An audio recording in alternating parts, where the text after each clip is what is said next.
a message at the top of the hour. Let's see.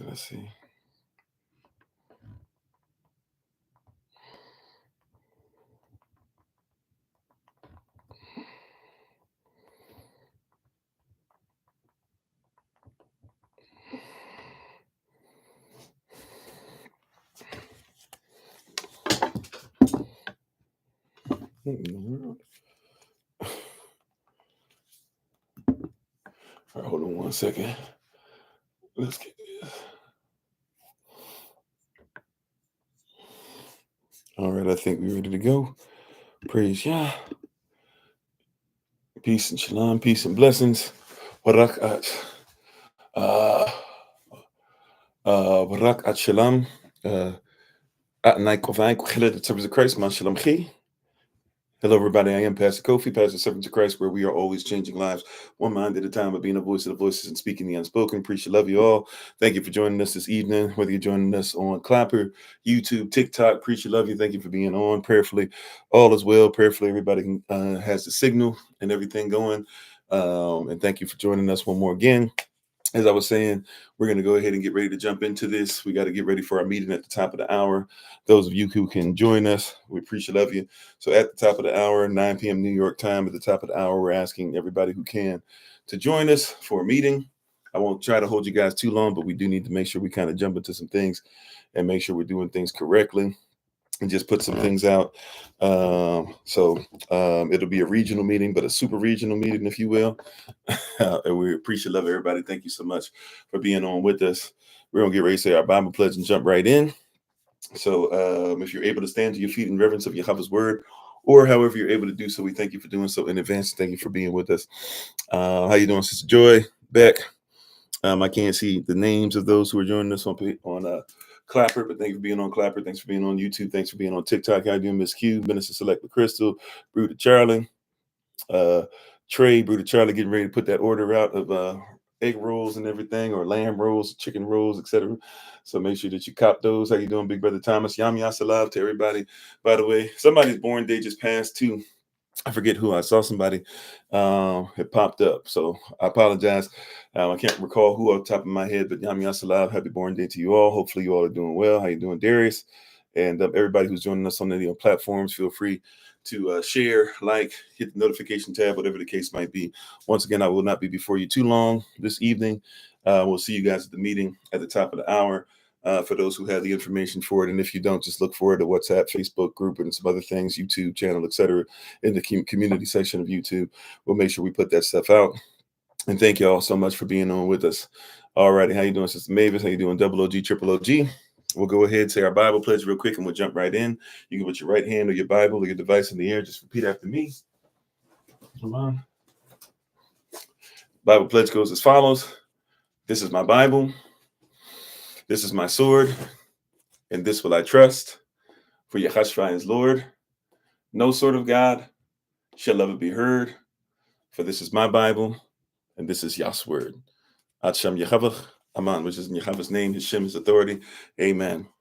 All righty. So we'll go ahead and jump right into tonight. Tonight we're going to talk about, and once again, we give our honor and praise to the Most High. We give our praise and honor to him for my wife, the Honorable Alma, who lives a life that's able to be honored. You can always check her out on TikTok, YouTube, her website, and Pinterest at Bloom and Flourish, not A&D, the letter N, Bloom and Flourish. She is a healer, herbalist, chemist, and biologist by degree. Please, ma'am, please, sir. I accidentally actually have two Lemon 8 accounts now. So there's a Kofi _40 there and a Kofi _43. I thought I was posted on Kofi _43 and looked and was like, oh, I got Kofi _40 on there as well. So if you want to look for both of those, I was trying to share and like and some of the stuff. I see some of you being active over there, but don't forget we're on Lemonade, YouTube, TikTok, even if it's just for a little bit, Clapper, Patreon, Facebook, IG, the list goes on and on. So feel free to keep up with us. We are not going anywhere, even if TikTok does go somewhere or takes a brief hiatus. How you doing, Minister Select Raj, DMZ, Nikki, everybody? All right, how you doing, Dennis? Tonight, let's jump in. So we don't have that much time before we give ourselves a brief break before we get ready to go into the Zoom meeting later. So tonight, wanted to come and speak to you all about identity. Really specifically, for tonight, we're going to talk about how you identify yourself, right? Or who you identify as, you identify with. There we go. Who you identify as, you identify with. And we want to be specific with our use of the English language and punctuation. Who you identify as, semicolon, you identify with. Come on. So if you identify as righteous, you will usually identify with raw righteousness. If you identify as wicked, you will probably identify with wickedness. If you identify as loving, you will probably look for those who are loving. If you identify as somebody who's hateful or spiteful, misery loves company. Who we identify as, semicolon, we identify with. Hallelujah, praise Yah. And so we're going to talk about this evening. How you doing, Sister Alyssa? I still got to call you, by the way. I apologize. I saw that you put a little bit of work in. I promise I'm going to get to you and get with you. And we got something for you for putting in some work. And how you doing, Minister Shante? So once again, who you identify as, and be safe on your travels, who you identify as, semicolon, you identify with. Now, this is extremely important, extremely vital for us to connect with and catch. Because many of the things that we're going through, positive or negative, a lot of times have to do with who we identify as. But also don't forget, it's got, I don't like to use the word equal, but it is connected to who you identify with. For no person, no individual is greater than their society, and no society is greater than the individual. This is why when somebody goes, oh man, well, I'm not like that, so I'm not worried about what happens to anybody else, you've already missed the mark. You don't realize that you've basically, by not caring about anyone else, you basically don't care about yourself. How you doing, Sister Tia? Right? Who you identify as, semicolon, you identify with. So I have to start looking at who I identify as and who I identify with. Very important. My identity is not separate from the way that community and society works, period. No matter how you want to slice it, no matter which way you want to go with it, no matter if what I'm saying frustrates you, whatever, who I identify as, I identify with, even if you don't mean to, right? I promise you. So here's an example. On the day, those of you who go way back, to the trench coat mafia, if you will, if you know what I'm talking about, that's going way, way back for some. If you go way back to that, I was in high school. Trench coat mafia did its thing way across the country. And guess what? I showed up that day in a trench coat, not knowing, the severity, nevertheless, what was actually going to go on and how everybody's going to think about it. Guess what? I showed up and I was dressed in a trench coat. How you doing, Sister Michelle? And the trench coat mafia had just done its thing. So even though I didn't even mean to, because I was wearing what somebody else wore, there was a assumption. And persons might say, that's not fair. That's not right. How you doing, Sister Monica? But the reality is that's true. It's 99. Okay, though, 1999. So, right, who you identify as, you identify with, down to even what you wear, how you speak, etc. And I know somebody says, well, that's not cool. For example, Black people aren't a monolith. We can speak differently. Yes, we can speak differently, but let us be honest, right?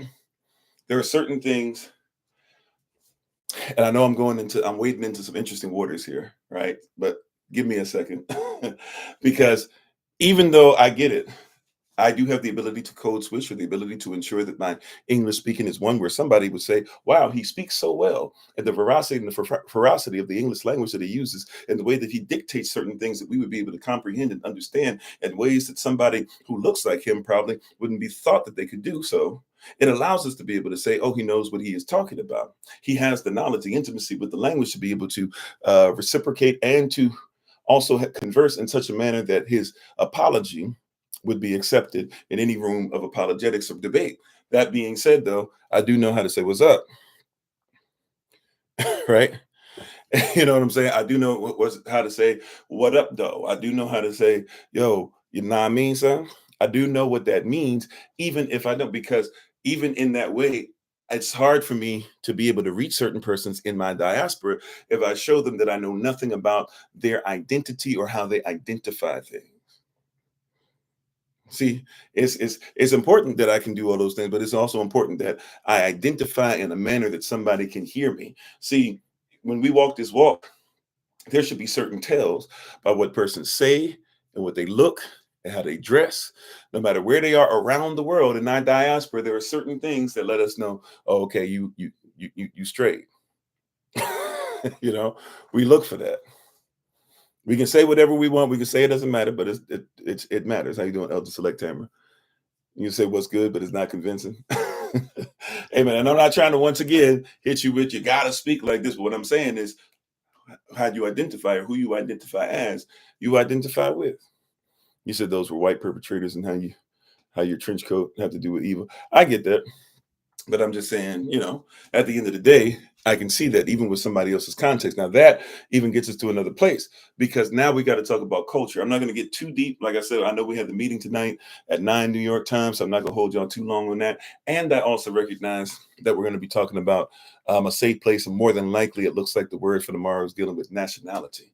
So there are certain things that I won't double dip in, so to speak. I won't put on repeat tonight or put on repeat tomorrow. That being said, it is very important and it is vital for us to recognize that your identity matters and how you identify matters and how those around you identify matters. They all matter. They all are necessary. They all are necessary, right? Look, and now that I need them, of course, I can't find. Okay. So I'm not sure which one, if I'm gonna wear this one or another one tomorrow, right? But the fact that I have something like this, right? Having our words, our characters, right? Having my brother's company name, having the Hebrew characters on there, even different things that we desire to have in these, right? And even the fringes, somebody would see me and they'll identify, right? Right? Somebody will see this and identify and go, oh, okay, right? Somebody out there knows just by the fringes, somebody out there recognizes who I am. And therefore they recognize they'll give me more leeway or at least give me more of trust. They'll open up avenues to me simply because of how I even present myself, right? The way that my hair is, somebody sees that. Some places this is a threat.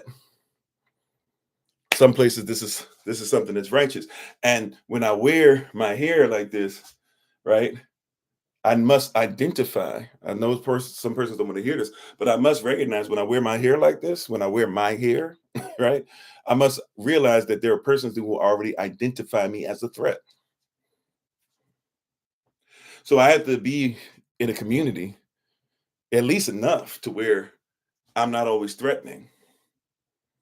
Because if you're in a place to where you even deny, right? Because we're so busy sometimes, and oh no, and they should just listen and they should just accept. No, look, if I'm going in certain places, I recognize that this right here is a threat, right? I recognize that my word usage is a threat. No, tonight we're going to have all the regions. It usually would be, but we're going to make sure we get the word out to everybody on certain things tonight. So everybody's invited at 9 New York time.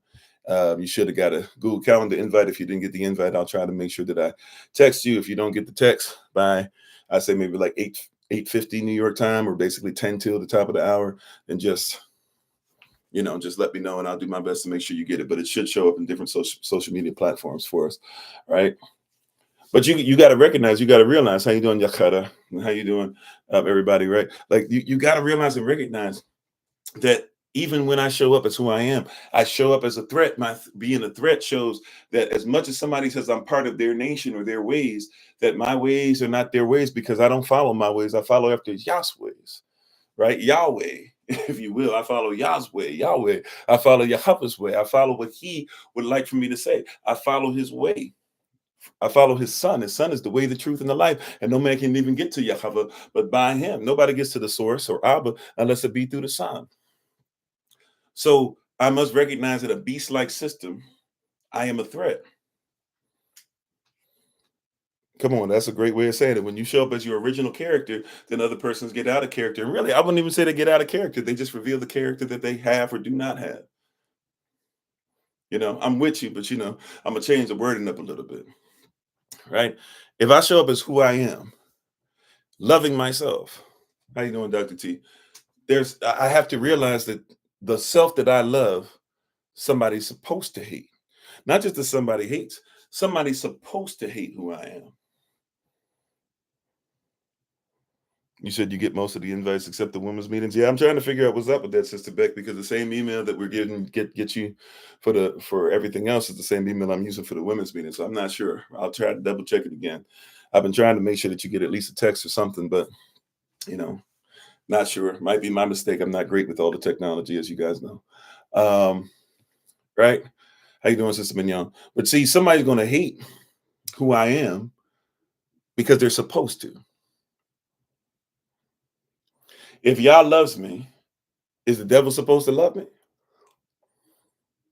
I gotta identify as who I am, and then realize that therefore I must also recognize that means I identify with someone else. If I identify as Yah's child, then anybody that is their nature, right? If anybody's nature is to be anti-Yah, to be anti-Christ, to be anti-Ravak, then guess what? Then somebody's supposed to be anti-moi.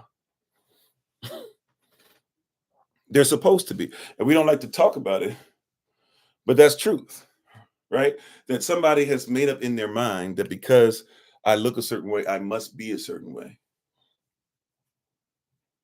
This can be a very unaware place to be.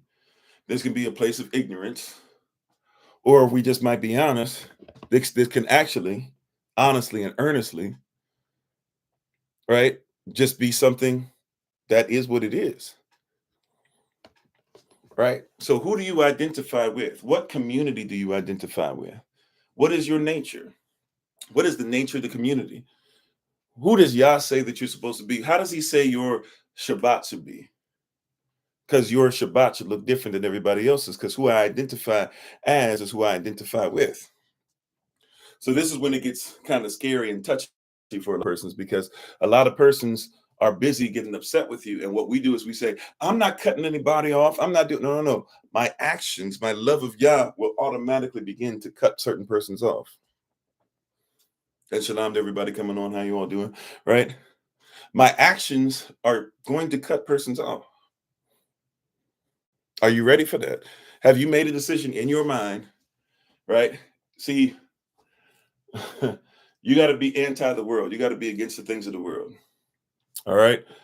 And the world tells you you're doing better because you have more persons that agree with you. Everybody agrees with you. Everybody's with you. Everybody's loving on you. You got 10,000 friends. You have 25,000 followers. You have the ability to, everybody wants to be like you. Everybody wants to sow into you. Everybody wants to buy your product. Everybody wants to do, just because everybody, and let's put it like this. Everybody is buying your product. Everybody is buying what you say. But you must recognize if everybody buys it, it's not even that valuable. Oh my greatness. If everybody buys it, it's not even that valuable. How you doing, Sister Tamika, Sister Dawn? Look. If everybody buys it, it's not that valuable. Right? Solomon's growing. I wanted to get some longer coats and stuff like that, right? I went to the store. Right? We went to Macy's, I believe it was. Don't really go to Macy's that much. Macy's not really my style, but for what I wanted, especially because I wear things that are usually a lot longer, I want to be able to have something that goes a little longer than my coats. My coats are only, covering up to about the waist. I got stuff that goes all the way down to my ankles. So I want to make sure that I get something that's there, right? And I found out, right, even though the quality wasn't worth it, I probably would have gotten some if the quality was worth it, to be honest with you. But I found out, right? I had a reminder. I knew this, but I had a reminder that there's certain places that you can go shopping in Macy's, and there's certain places that people just who have money, they go, and that's not really for you, right? I could have afforded it. Don't get it twisted, because we do well in saving. We've learned how to save and how to invest and how to have stuff set up for the future. And I do recognize my mother taught me well, when you go shopping, right, you get something, even if it's expensive, you get the best quality. Right?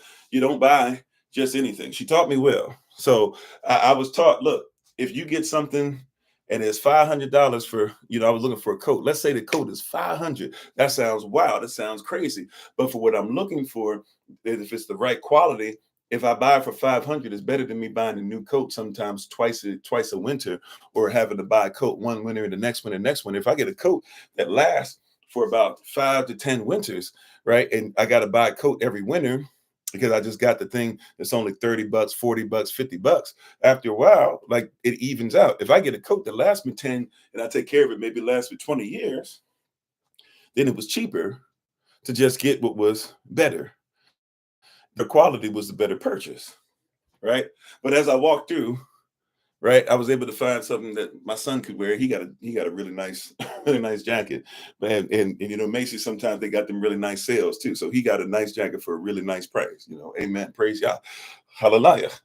Right. As being said, I was looking for something, and I was like, I'll go look somewhere else. First of all, it wasn't big enough for me. I'm a big guy. I'm a tall guy. And then on top of that, I was looking at the quality, and I told the woman behind the desk, she was a sister, and we were talking back and forth. She was an elder, and we both agreed. I was like, yeah, if I get this, it's going to be a lot, but it's not even worth the quality. See, my quality, even for winter coats, it goes back to the Navy days. And even though they were starting not to have the same quality, back in the day, if you got a pea coat for the Navy, y'all in the Shy, y'all know about them pea coats that you get, what I'm saying? And some of y'all know about it too, but in the Shy, y'all know the Navy ones I'm talking about specifically, right? And so when I wore the pea coat for the first time, and I felt that's really high up for me. It might not be for many, but I got one, and I got it redone after I bought it, and I was like, yeah, that's solid.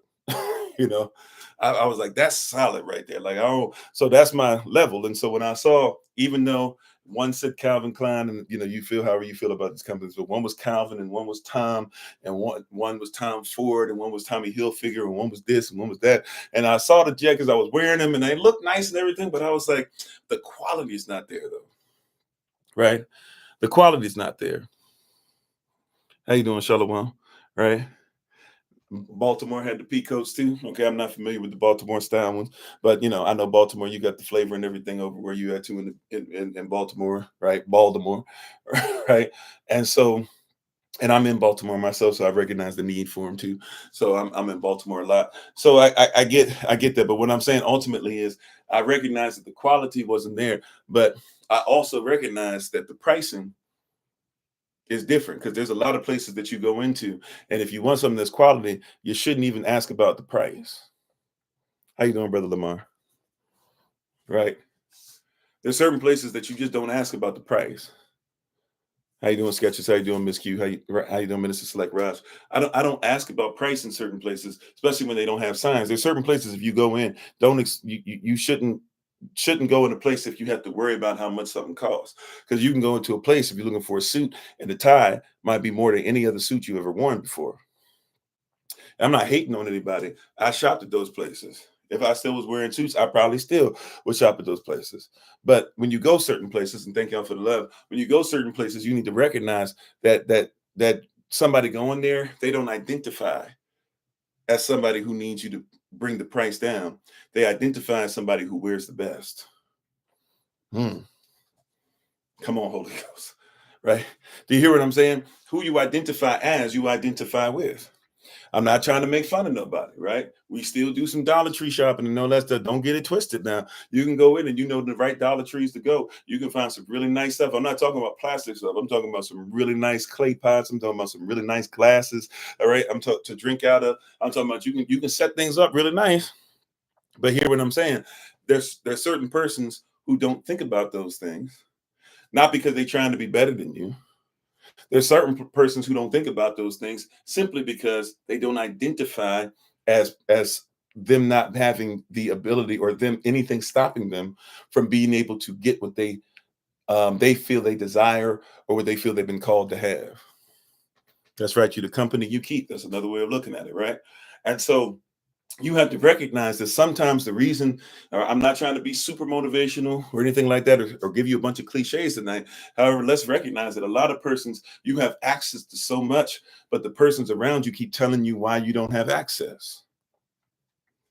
So because your community sells you short, or those who say they're over your community or in your community sell you short, you have now made it a business model or a lifestyle to sell yourself short all the time. How you doing, Sister Kimberly? So you have yet to buy into who Yah says you are, because you are the company that you keep, right? Who you identify as is who you identify with. Some of you have been told why you can't be the first person in your family to do thus and such. Some of you have been told to stay away from this whole belief system, Hebrew Israelite, biblical training, et cetera, because nobody's ever in our family's ever done that before. Even though if you look back through the story of your family, you might find something different, but you've been told to stay away. But see, that's because the persons you're around identify as something different than who you're called to be. You know why? Because you're called to be something that they also are called to be, but you have decided to step into the arena called chosen, while they're busy telling you why you are not chosen and they are not chosen. How you doing, Yochanan? Right? See, you were chosen because you decided to accept the call. They were called, but they've decided to not be who they were called to be. They've decided not to live chosen. You have to make it up in your mind. Are you going to be chosen or not? Who are you hanging around that keeps telling you that you're not who the Most High said you were since before the foundations of the world? You said, no lie, you bought a coat that's called a ski coat. Never seen one before, and that coat was only $20, one of the best coats you ever bought. Yeah, it could be, right? But I'm just saying, you have to be willing to go into a situation, right? You have to be willing to go into a situation and say, who am I supposed to be? And then if I'm supposed to be here, am I bringing persons with me who are supposed to be with me? Right? If we're called to go to the same place and you accept the call and somebody doesn't, but you bring somebody who doesn't accept the invitation with you, that means the person didn't want to come there in the first place. Why are you dragging persons who don't even want to be where you're at? Identity. I'm out. That's why we're talking about who you identify as, you identify with. See, some of us, we're trying to drag horses when they're not thirsty. Some of y'all are trying to fight an enemy with somebody that says, I identify as the enemy. I'm not trying to tell anybody what to do with your relationships, but man, isn't it difficult when you find out? Isn't it hard to stomach when you have a friend, or maybe some of you've been through this before, when you've married somebody and you come to find out your partner, who you said till death do us part, identifies as somebody who's against you. You said you learned it the hard way. Yeah, many of us did.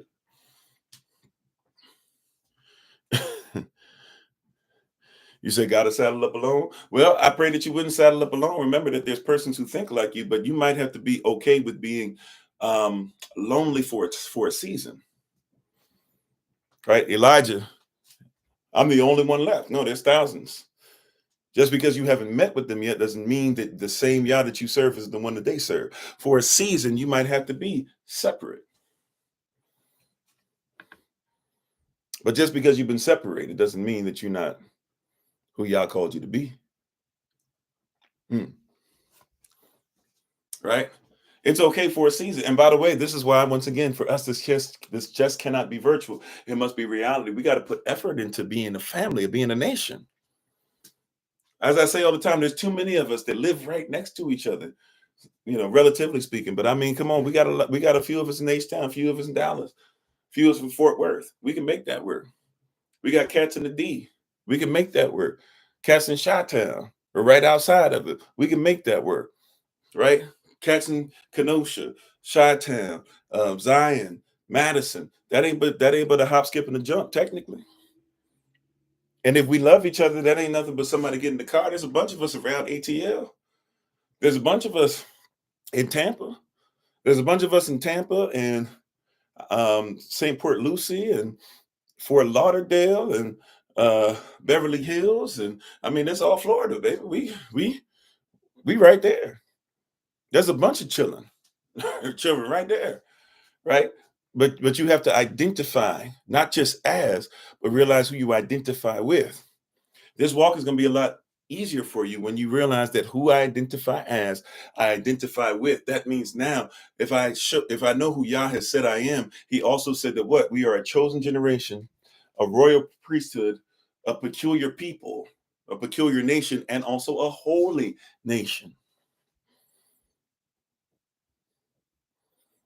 Just arrived in Ghana. All right. All right. Agwaba, Madase, Etese. Not sure. Right? How about it, Ghana, etc. But do you see what I'm saying? You have to realize who you are, who you be. Who do I identify with? And if I identify as, right, Yah says, if you identify as his child, then it means you identify as his nation. Because he has a nation of children that he watches over. These are the children of Israel, as KRS-One would say. And these, not you only, but these are the children of Israel. So why are you always by yourself still? Why are we saying I don't get it? Why do I feel by myself? Right? If you're not by yourself because who you identify as. You're not out there by yourself. You're not crazy. Thousands have not, millions have not bowed their knee to Baal or to Baal. Identify as kingdom. You said when you trying to connect as mad, arrogant people, trying to lead instead of build. That too. Right. I thought, to be honest with you, I don't have that many. I got to get ready to get off here in a few minutes. I swear to you, I thought I was going to come on here tonight. I had to be obedient. I thought in my mind, I was going to talk about getting in your space and being okay with being part of the team. I was listening and I've heard both of them talk about it separately, but they were talking about it together. I don't know if it was on the Gilbert Arenas podcast, but it was Gilbert Arenas and Pat Beverly, if you know those names. Patrick Beverly, Gilbert Arenas, right? Both have played in the NBA before. Both of them are known. Gilbert Arenas was a bigger star than Patrick Beverly was, but nevertheless, both played a really long time in the league. And Gilbert Arenas was talking about how he was talking to Patrick Beverly, and Patrick Beverly was talking about how all the hard work he puts in and stuff.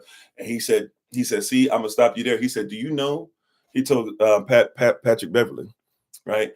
He said, do you know that you're the person that I bring up to the young children when I go around them and I tell them they're going to have to learn how to adjust. Right? How you doing, Trayvon?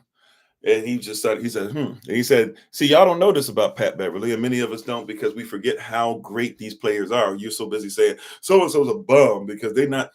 If these cats got on the court with you, they wax you. First of all, most of them are much bigger and taller than you. And secondly, they actually are more skilled, believe it or not. As easy as it is for us to say we're better than everybody, these cats are the best of the best of the best of the best of the best. And you're comparing them and saying that they're bums when they would come and they would crush you. Right? Some of them in their 50s and 60s and would still get out there and yam it on you a couple of times, right? How you doing, Sister Shima? How you doing, Sister Iska? But they were having this conversation, and Gilbert Arenas he says, I use you as an example. I tell him, hey, do you know in Shaq? And I didn't even know he was from the Chi. I didn't know Patrick Beverly was from Chicago. It makes sense now how to think about it, right? But he was like, I tell them about you. And in Chicago, you were leading the state in points per game. Might even have been the nation. I might be wrong on this. I might be selling them short. But he was leading the nation, or at least the state of Illinois, was leading the city of Chicago and points per game. By the way, Chicago, ballers come out of Chicago. If you play basketball, and even if you don't make it in Chicago, like Chicago is one of the hardest places to get out of there because greatness is over there like crazy. I know we go to Rutgers and all these other places, but Chicago ain't that far behind. For those of you that think you got to come out West Coast to East Coast only, right? And he was telling, he was like, yo, he said, you scored 37.5 points per game in high school. He was like, all these cats out here in high school, they think they're going to ball, they're going to get to the NBA. And he was like, they don't understand. They're only scoring 20 points per game, 12 points a game, 15 points a game. And he was like, you scored 37 points per game and then got to the NBA and had to sacrifice because in order for them to get the best out of you, that your defense needed to take over. Your offense was amazing, but for what was needed, you were going to have to become a defensive specialist. And he said, yeah, I didn't even know how to play defense like that, but I learned how to go 94 feet. I learned how to pick up the ball. I learned how to hound persons. I learned how to do this. I learned how to do that, right? And persons don't give him that because a lot of persons just don't like him. But if you can get past your dislike or your fandom just for a second, right? He learned how to adjust. And then he said right after that, when Gilbert said, you got to learn how to adjust, he said, you got to keep adjusting. He would say, every year I got to adjust. Every team I was on, I had to adjust. Every time he was like, I want to do the same thing. I want to go ball, do this, cross somebody, snatch somebody ankles, and do some of that stuff too, right? And some of it would say, Patrick Beverly wouldn't do that, but we don't recognize the adjustment because he realized what was needed for the team, right? And in building a nation, you got to do the same thing. See, when you identify as a team member, then you identify as somebody who needs to do what's best for the team.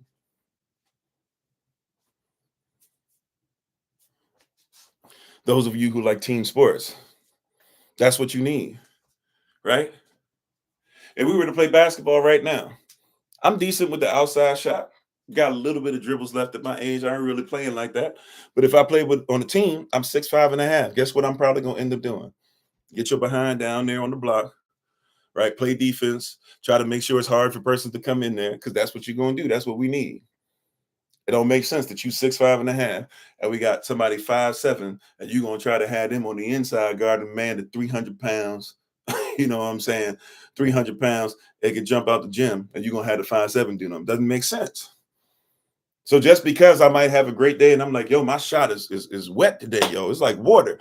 Hey, on defense and even on offense to help us, get your little behind down there, get your big little behind down there and play some defense. Sacrifice for the team because it's not about you. If we going up to 16 first game and you score 11, but we lose 16-11, who cares? When I identify as a team member, though, I say, yeah, you know what, you're right. Let me get my big behind down there and do what I'm supposed to do. Let me rebound.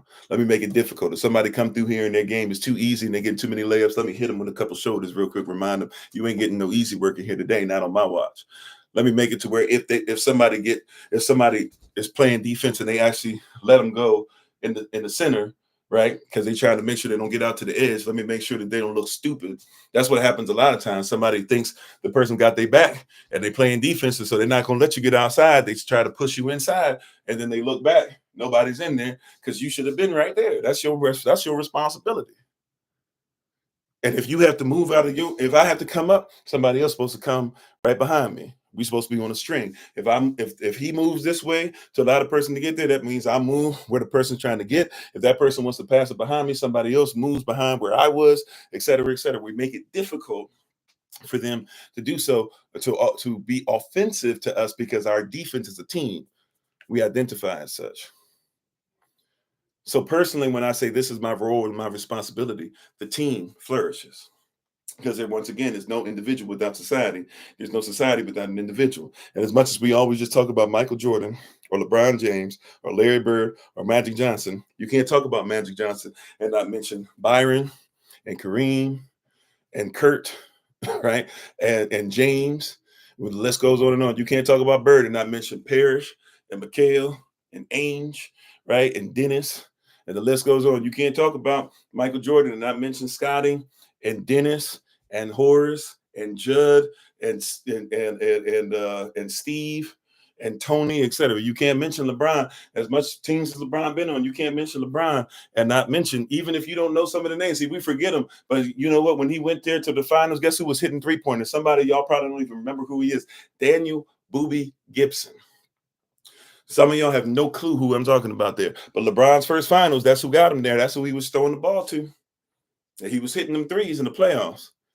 Didn't do it a time after that. But LeBron doesn't get to his first championship, even though he lost it. He doesn't get to his first championship series if it's not for somebody on his team being allowed to step up. So how you identify as an individual is how the society is affected. How the society identifies is how the individual is affected. And as we talked about in our theme tonight, let us remember, right, as we get ready to go ahead. Oh, I'm sorry, I didn't even mention Pippen, see? Right? But as we walk through in society, let's not forget that who you identify as, you identify with. Who you identify as, semicolon, you identify with. How you doing, Brother Ali? So anyways, we got this meeting popping up in about 10 minutes on Zoom. Those of you who got the invite and part of SOC and everything, we got your information. Feel free to go ahead and check in with us. If you don't receive anything in the next few minutes or so, you should be getting texts. You should see it on social media platforms. You should be able to come on. You should have got some Google Calendar invites.